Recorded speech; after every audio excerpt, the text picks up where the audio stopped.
Strength and honor, comrades. I have been asked to say something about the economics of fascism. Well, it's quite simple. Fascism is an alternative, economically speaking, to the two other major existing economic systems, these being bourgeois capitalism and Marxist socialism.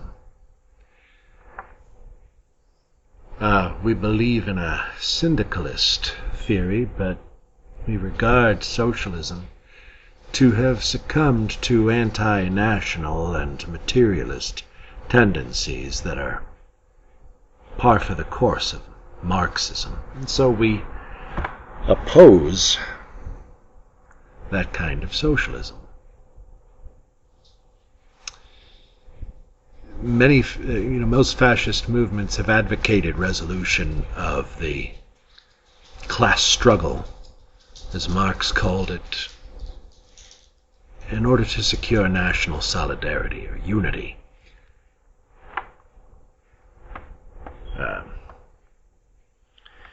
This unity is brought about through the mediating force of the state, which would tend to regulate relations between the classes, contrary to the views of your bourgeois anarcho-capitalists.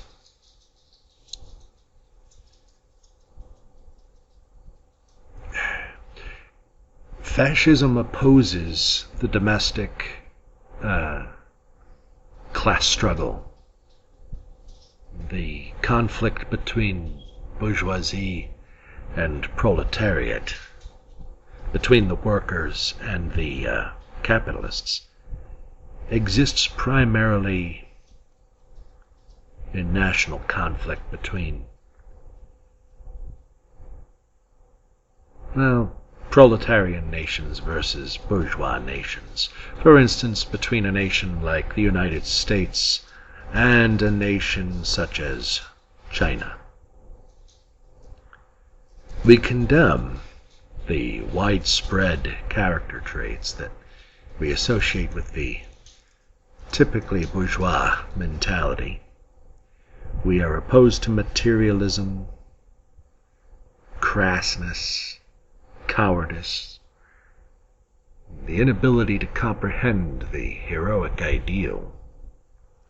This is all well known, but if fascism is opposed to materialism, then what kind of economic theory are we talking about specifically? Well,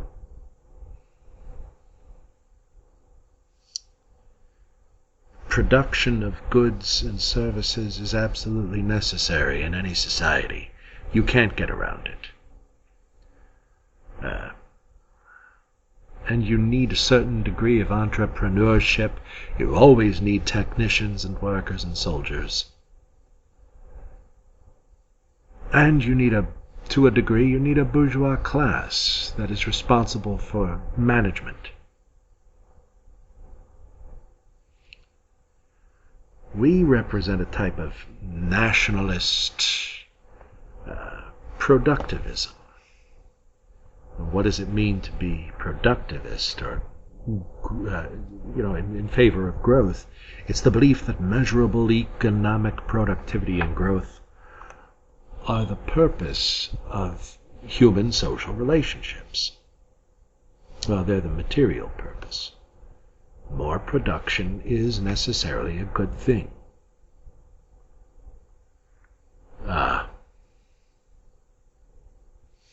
We just condemn the parasitical capitalist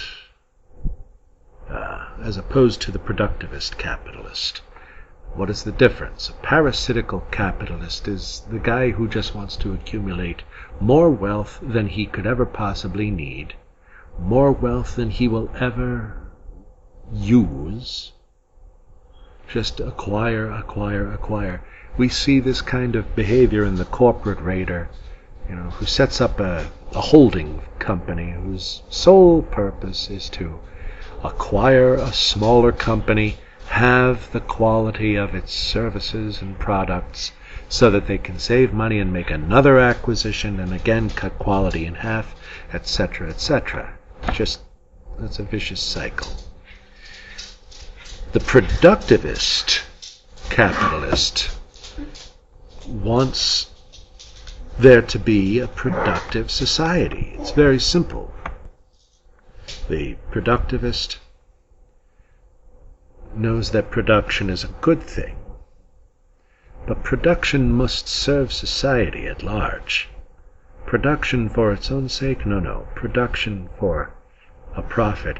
Production toward the aim of sustaining consumerism? Never. Consumerism is just another form of exploitation. Whereas Marxism has condemned capitalism as a system of exploitive class struggle, we see the nature of the control of finance in the contemporary capitalist system as abusive. We don't see the class struggle either as a given or as an engine of historical materialism. Remember, a fascist rejects materialism.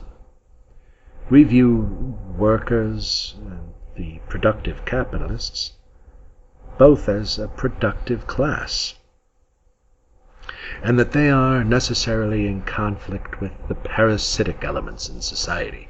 And this includes the professional politician, corrupt financial capitalists, and people who refuse to be productive. Fascist leaders such as Mussolini and Franco spoke of the need to create a new managerial elite led by engineers, captains of industry, free of the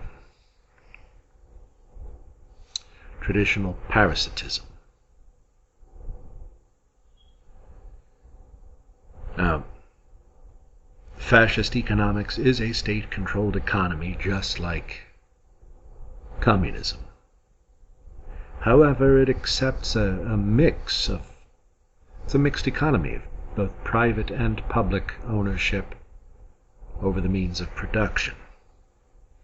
Economic planning, to a degree, is applied to both public and private sectors based on not projected needs, but recorded needs. How many widgets did we need last year? Well, let's make that our base figure for this year and add, say, 2% to that figure. We support profit motive, but industries must maintain a role as upholders of the national interest, superior to private profit. If a factory that produces tanks and rifles is badly needed during time of warfare, then that tank and rifle factory would be nationalized under fascism, and then it would be returned to the private sector in peacetime. We accept the importance of material wealth and power. We just, again, I can't stress this enough, we reject materialism. We wish to exalt human beings above their traditional roles as workers and consumers. We want to create the new man. And the new man works. He does not live on welfare. Fascism can never be a welfare state. He uses the material world. He is not used by it. He is more than just a cog in a machine. We also criticize capitalism, not because of its competitive nature, and we do support private property, but the materialism and bourgeoisie decadence, a guy who raids a company and starts selling off all its assets and liquidating its jobs just so he can water ski behind yet another yacht. We reject this wholeheartedly. The capitalist must serve national interests. To serve national interests means to serve the interests of the people. And so, the capitalist's only legitimate expansion is for the sake of creating jobs. The profit will be there.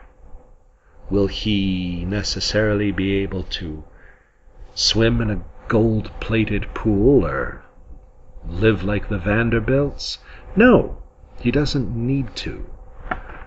Let him find fulfillment in serving the nation.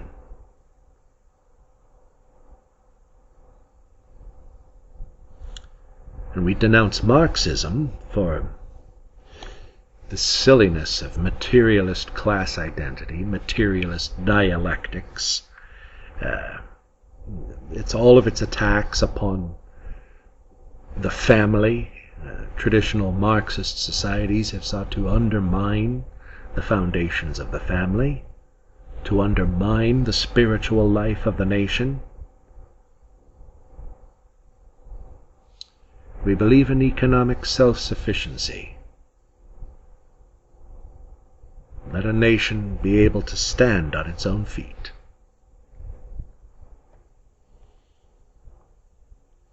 It's often been called the third way, an alternative between capitalism and Bolshevism. Perhaps that is why the Brazilian fascist movement was called integralism.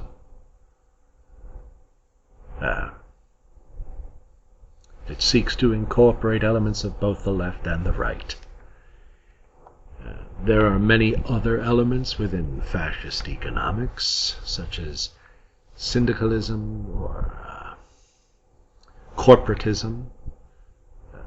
Corporatism itself being just the belief that society would be controlled by not corporations, as that term so often implies.